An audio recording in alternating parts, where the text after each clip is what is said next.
नमस्कार, आप देख रहे हैं रिपब्लिक भारत। मैं हूं आपके साथ विवेक चांडिले। इस खास पेशकश को लेकर जिस तरह से देश में कोरोना महामारी ने पैर पसारा हुआ है, जिससे सेकेंड वेव कोरोना का कहर पूरे देश पर टूट रहा है, ऐसे में इस वक्त इस लड़ाई को एकजुट होकर लड़ने का वक्त है। और आज हमारे साथ कुछ खास डॉक्टर्स जुड़ रहे हैं जो हमारे खास मेहमान होंगे। हमारे साथ डॉक्टर संजीव चौबे जुड़ रहे हैं जो कि मेडिकल डायरेक्टर हैं सनटेक हॉस्पिटल शांघाई चाइना से हमारे साथ जुड़ रहे हैं। आपको बता दें कि चाइना ने इस बीमारी को कंट्रोल करने में सबसे ज्यादा तेजी दिखाई थी और पिछले साल 2020 के शुरुआती महीने यानी कि जनवरी, फरवरी, मार्च के दरमियान ही चाइना ने बहुत हद तक इसे कंट्रोल कर लिया था।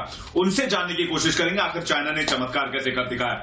डॉक्टर केशव सिंघल हमारे साथ जुड़ रहे हैं, chair of first members BAME advisory group Cardiff UK यानी कि यूनाइटेड किंगडम से हमारे साथ जुड़ रहे हैं। इनसे बातचीत करेंगे, इनसे जानेंगे कि यूके ने बहुत बड़ी सफलता हासिल की है और न सिर्फ सफलता हासिल की है बल्कि वहां के लोगों को मास्क पहनना मैंडेटरी नहीं रह गया, ऐसी खबरें भी मिल रही है। ये कामयाबी कैसे यूके ने हासिल की, इसके बारे में बातचीत करेंगे। डॉक्टर धीरज कौल हमारे साथ हैं, स्पेशलिस्ट इन नेफ्रोलॉजी। इसके अलावा बता दें आपको कि genetic medicine and pain management New York से हमारे साथ जुड़ रहे हैं। चाइना जहां से माना जाता है, पूरी दुनिया ये मानती है कि ये इस बीमारी का ओरिजिन, हालांकि इस मामले में जांच चल रही है, WHO की टीम भी गई है और इस मामले में जांच पूरी होने में भी वक्त लगेगा, लेकिन माना जाता है कि चाइना ओरिजिन रहा। लेकिन चाइना ने जिस तरह से इस बीमारी को एक पर्टिकुलर शहर में कंटेन करके वहीं पर लिमिटेड करके खत्म करने की कोशिश की, ये कैसे कर दिखाया चीन ने। और भारत में ये जो दूसरी लहर है, इसके साथ साथ सवाल इसलिए जोड़ रहा हूं क्योंकि चाइना में भी दूसरी और तीसरी लहर नहीं देखी गई। भारत में जो दूसरी लहर है, ये कैसे इतना इंपैक्टफुल हो गया कोरोना का। डॉक्टर संजीव। Thank you. तो सबसे पहले मैं आपको शुरू करूंगा कि आपने जो मेंशन किया ये वुहान से शुरू हुआ, तो हम लोग थोड़ा सा पीछे जाके बेसिक से थोड़ा रिव्यू करना चाहूंगा 1 मिनट संक्षेप में कि देखिए जहां से ओरिजिन होता है उस जगह को कहते हैं हम लोग आउटब्रेक। WHO को फॉलो करें तो उस जगह को हम कहते हैं आउटब्रेक। और आज का जमाना जो है ग्लोबलाइजेशन का है। आज डायरेक्ट वुहान से हर जगह की फ्लाइट अवेलेबल। फिर अगर वो 2-3 स्टेट में फैलता है तो उसको हम कहते हैं एंडेमिक, और अगर पूरे वर्ल्ड में फैलता है तो उसको कहते हैं पैंडेमिक।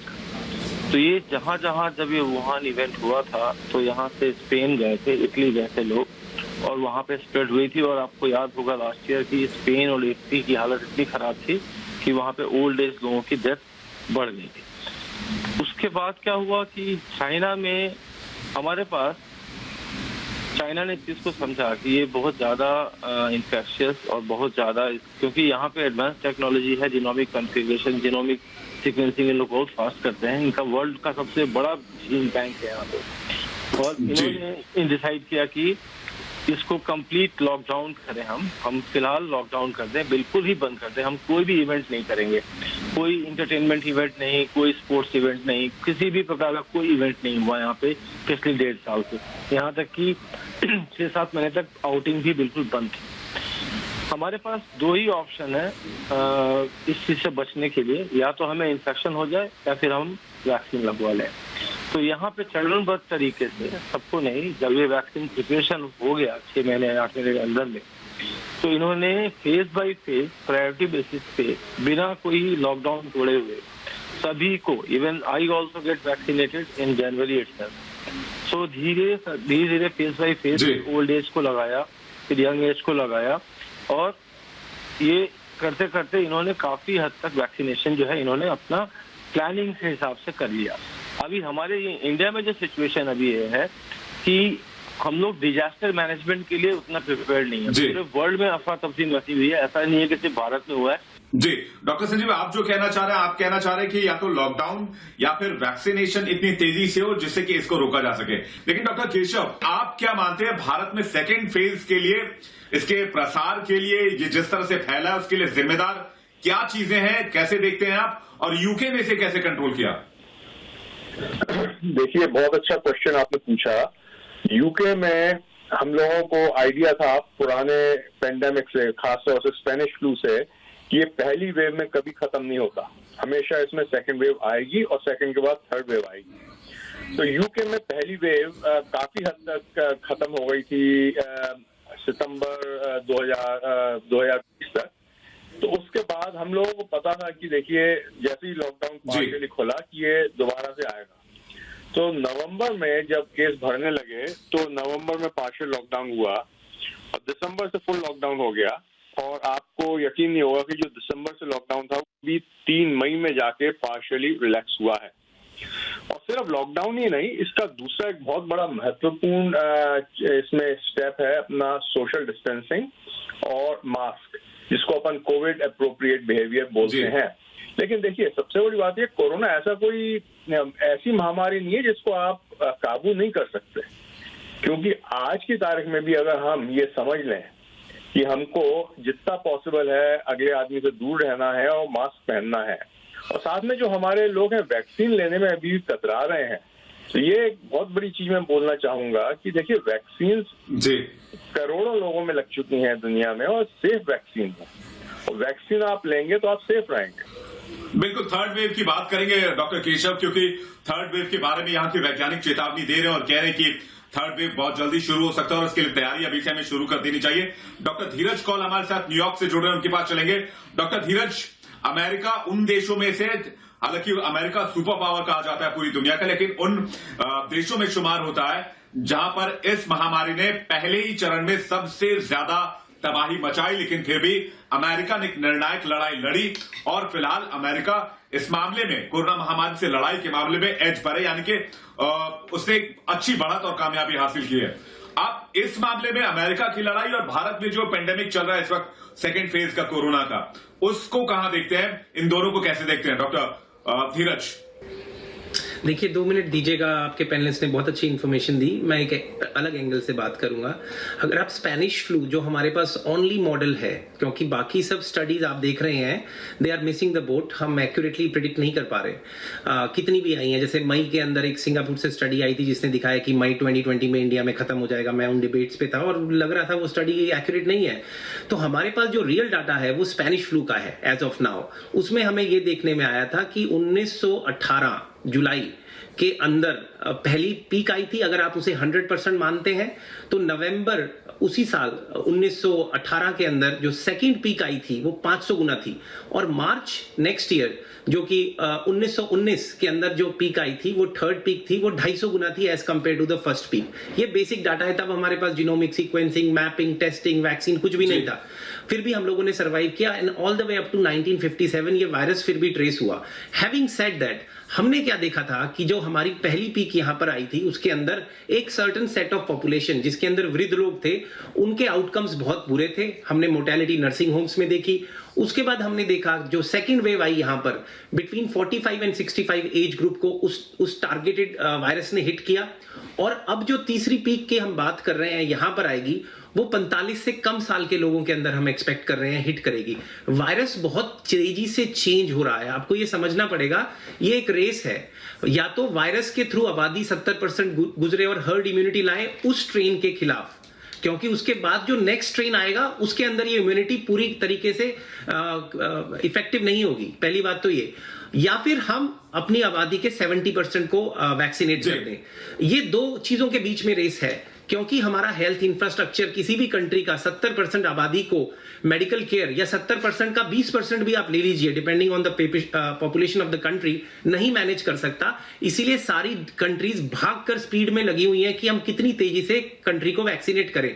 इंडिया में जो एक थॉट, डॉक्टर धीरज, इंडिया में जो थॉट प्रोसेस दिखाई दे रही है कि जो लोग बीमार हो रहे हैं वही लोग वायरस को गंभीरता से ले रहे हैं, और जो लोग बीमार नहीं हो रहे हैं वो लोग वायरस को गंभीरता से नहीं ले रहे हैं। ये एक बहुत बड़ा डिफरेंस क्रिएट करता है। वैसे डॉक्टर संजीव, आपसे एक सवाल पूछना चाहूंगा। चाइना की आबादी और भारत की आबादी दुनिया के 2 सबसे बड़े आबादी वाले देशों में गिनी जाती है। चाइना 1 नंबर पर है, भारत दूसरे नंबर पर है। लेकिन भारत में फिलहाल क्या स्थिति है? एक लेमैन लैंग्वेज में आपसे सवाल पूछना चाहूं कि आम लोग अभी क्या करें जिससे कि न सिर्फ सरकारों को इस लड़ाई में जीतने में कामयाबी हासिल हो, बल्कि भारत भी एक निर्णायक बढ़त हासिल करे कोरोना से इस मुकाबले में। चीन की आबादी और भारत की आबादी में बहुत ज्यादा फर्क नहीं है, लेकिन फिर भी चीन ने काबू कर दिखाया और हम अभी संघर्ष कर रहे हैं। डॉक्टर संजीव, मैं एक्चुअली थोड़ा सा बोलना चाहता हूँ, और डॉक्टर धीरज ने बहुत सारे पॉइंट कवर कर दिए हैं। देखिए, एक स्टडी हमारे इंडिया में आई थी कि जिसको 2 डोज लगा है और उनको कोविड हुआ, वो लोग हॉस्पिटलाइज नहीं हुए, और जिनको सिंगल डोज लगा उसमें 63% लोग सिक हुए, लेकिन वो एक आईसीयू तक नहीं पहुंच पाए, दे रिकवर्ड, मीन्स उनमें एक अच्छी इम्यूनिटी डेवलप हो गई। आज के डेट में जो सबसे बड़ा चैलेंज है हमारे पास, हमें एक हर्ड इम्यूनिटी की खोज है। वो तभी पॉसिबल है जब हम इंडिया नहीं, ग्लोबल मास पूरे वर्ल्ड में एक साथ वैक्सीनेशन हो, तभी ये पॉसिबल है। क्योंकि आप किसी एक देश को भी वैक्सीनेट कर देंगे, और मान लीजिए यूएस वैक्सीनेट हो गया, इजराइल वैक्सीनेट हो गया, वैक्सीनेटेड हो गया, यूके हो गया, और बाकी कंट्रीज जो नहीं हो रहे हैं वहां तो रहेगा ही, और लोग अगर ट्रैवल करेंगे तो न्यू म्यूटेंट तो फैलेंगे। डॉक्टर संजीव, मेरे पास वक्त की कमी, इसलिए आपको बीच में रोक रहा हूं। आपका जो आंसर है उसका सार ये है कि एक तो मास इवेंट से बचें, और दूसरा वैक्सीनेशन को जितनी तेजी से आगे बढ़ा सकते हैं बढ़ाएं, इसे जन आंदोलन बढ़ाएं और लोगों को अनुशासित होना सिखाएं। हमारे साथ डॉक्टर केशव है। डॉक्टर केशव, एक सवाल आपसे भी कि ये आम लोग क्या करें भारत में, मतलब ABCD अगर क ख ग घ के लहजे में मैं आपसे पूछूं कि आम लोगों के लिए आपका क्या मैसेज है कि भारत के लोग क्या कर सकते हैं अभी तुरंत घर बैठे? और दूसरा सवाल ये कि थर्ड फेज की बात हो रही है, मैं एक शॉर्ट आंसर चाहूंगा। तीसरी लहर के बारे में जिक्र होने लगा इंडिया में, कह रहे कब आएगा कैसे आएगा किसी को नहीं पता, लेकिन तैयारी अभी से होनी चाहिए। बहुत ठीक कहा आपने। तो क ख ग में मैं ये कहूंगा, पहली बात मास्क पहनिए, और मास्क नाक तक पहनिए। यहाँ पे मास्क पहनने से कोई फायदा नहीं है। मास्क पूरा होना चाहिए, आपका नाक और मुंह दोनों कवर होने चाहिए। सोशल डिस्टेंसिंग जो हम कहते हैं कि भाई आप अगर पॉसिबल है तो अगले आदमी से 2 मीटर की दूरी बना के रखें। आप जितना बाहर हैं और खुली हवा में हैं उतना इसका ट्रांसमिशन का चांस कम है। तो बंद कमरे में अगर हैं आप तो खिड़कियां खोलिए, और अगर आप डायबिटिक हैं तो अपना डायबिटीज कंट्रोल करिए, क्योंकि ओवरवेट और डायबिटीज ये 2 सबसे बड़े रिस्क फैक्टर्स हैं कोविड, सीवियर कोविड और डेथ के। डॉक्टर धीरज, भारत में तीसरी लहर के बारे में क्या कहेंगे जिसकी चर्चा अभी से शुरू हो गई है? डॉक्टर धीरज, एक छोटा आंसर।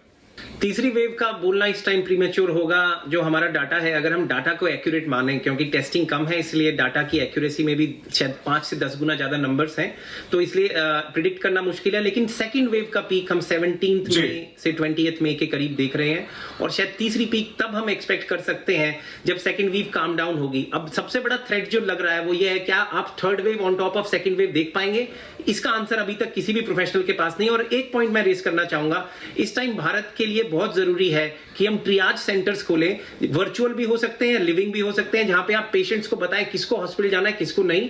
टेलीमेडिसिन पोर्टल्स बढ़ाएं, और हेल्थ केयर प्रोफेशनल्स का नंबर जो गवर्नमेंट ऑफ कर्नाटका ने बहुत अच्छा किया है कि फॉरेन ट्रेन डॉक्टर्स को इनकलकेट कर रहे हैं, वो सब स्टेट्स को उनसे सीख के करना चाहिए। हमें नेक्स्ट जो क्राइसिस ऑक्सीजन के बाद आएगा वो हेल्थ केयर प्रोफेशन का फटीग आएगा। अमेरिका में भी हमने देखा है और ग्लोबली इटली में भी देखा गया था। तो इस पे बहुत जरूरी काम करने की टुडे इस मिनट से जरूरत है, ताकि अगले 2-3 दिन में और डॉक्टर्स मिले। और इंडियन हेल्थ सर्विसेज का भी एक इश्यू रेज हो रहा है, उस पे भी। और सबसे इंपॉर्टेंट बात, लोग प्लीज डॉक्टर की सलाह के बगैर स्टेरॉइड ना लीजिए, आप अपना नुकसान कर सकते हैं। एसिम्प्टोमेटिक पेशेंट अगर स्टेरॉइड लेगा तो वायरल रेप्लिकेशन में हेल्प होता है, इम्यून सिस्टम सप्रेस होता है, ब्लड प्रेशर बढ़ जाएगा, आपका हार्ट रेट बढ़ेगा, रेस्पिरेटरी रेट बढ़ेगा, और ऑक्सीजनेशन पे भी इफेक्ट आ सकता है। रेमडेसिविर मत लीजिए। अगर आप एडमिटेड हैं हॉस्पिटल में 4 दिन, वो भी ऑक्सीजन हॉस्पिटलाइज्ड है, ऑक्सीजन पे है, तो 5 दिन का मैक्सिमम डोज, और वो भी 4 दिन हॉस्पिटल स्टे को कम करता है। जी, बहुत बहुत शुक्रिया डॉक्टर धीरज, आप हमारे साथ जुड़े। डॉक्टर केशव, आप हमारे साथ जुड़े। डॉक्टर संजीव, आप हमारे साथ जुड़े। ये दुनिया भर से पैनल हमने जुड़ा था, चाइना से, न्यूयॉर्क से, यूके से। मुझे लगता है इस कार्यक्रम के जरिए बहुत ज्यादा जानकारी जो है, अच्छी जानकारी वो निकलकर सामने आई है। और अगर मुझे लगता है ये जानकारी भारत सरकार तक पहुंचे, जिस तरह से माइक्रो मैनेजमेंट की बात कर रहे हैं यहाँ पर डॉक्टर्स की, माइक्रो मैनेजमेंट होना चाहिए। डॉक्टर्स और लोगों को कनेक्ट कैसे करा जाए, इसके लिए डिजिटल प्लेटफॉर्म एक बहुत तेजी से इसका विकास होना चाहिए। और दूसरी बात की लोगों को ये इस वक्त ध्यान देने की बात है कि वो मास्क पहने, और जो मास्क नहीं पहन रहा है उससे सवाल पूछें कि आपने मास्क क्यों नहीं पहना है। और अगर आप मास्क नहीं पहनेंगे तो हम आपसे बातचीत नहीं कर सकते, हम आपके साथ कनेक्ट नहीं हो सकते, और वो जगह छोड़ के चले जाएं। तो इस तरह की तमाम चीजों से मुझे लगता है भारत एक निर्णायक बढ़त कोरोना महामारी में लेने में कामयाब होगा, और कोरोना को लेकर जो गलत फहमियां हैं उसे भी दूर करने की जरूरत है। सभी डॉक्टरों का बहुत बहुत शुक्रिया हमारे साथ जुड़े। रिपब्लिक भारत के इस खास शो में फिलहाल इतना ही। वक्त एक ब्रेक का है, ब्रेक के बाद बड़ी खबरों के साथ हम फौरन लौटेंगे। देखते रहिए रिपब्लिक भारत।